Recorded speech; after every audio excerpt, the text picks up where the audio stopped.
Welcome, I'm Rabbi Phil Bressler of Beit Am in Corvallis, Oregon, and this is the daily summary video for the Kitzur Shulchan Aruch Yomi Daily Halakha Learning Project, covering the passage from Sivan 153 Seif 1 to Siman 153 Seif 9.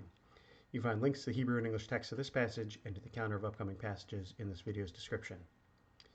So, we're entering a new chapter, again focusing on women, and to a pretty large extent from the male perspective.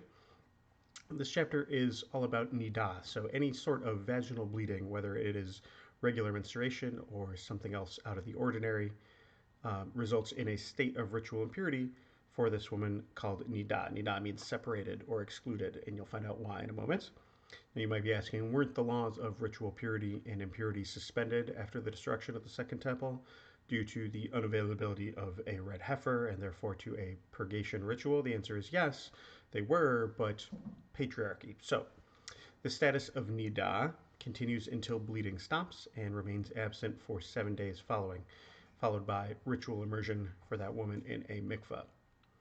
Now, a handful of verses in Leviticus indicate that a menstruating woman is impure, ritually impure. She can transmit impurity to objects she touches, and it's prohibited to cohabitate with her. The punishment for doing so is karetz, which is interesting because the Torah doesn't exactly say what this is.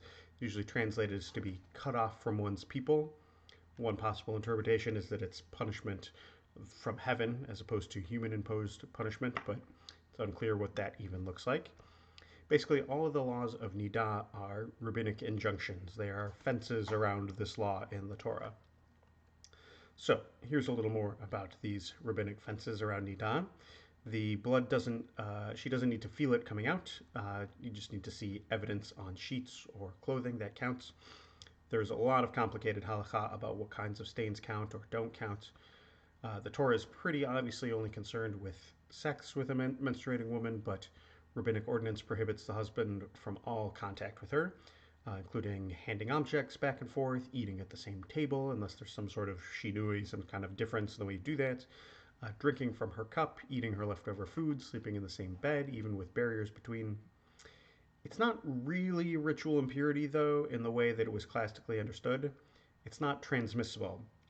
And the case in point is this, where a husband and wife can't sit on the same bench, but they can if someone else is between them, and there's no concern that the other person will catch nidah cooties or anything like that. A husband and wife can't ride in the same wagon or the same boat. I presume this includes riding in the same car, but I don't actually know, unless necessary for business, and only if you situate yourselves in such a way that you won't touch each other. The focus is really on controlling sexual contact in between a husband and wife during this time.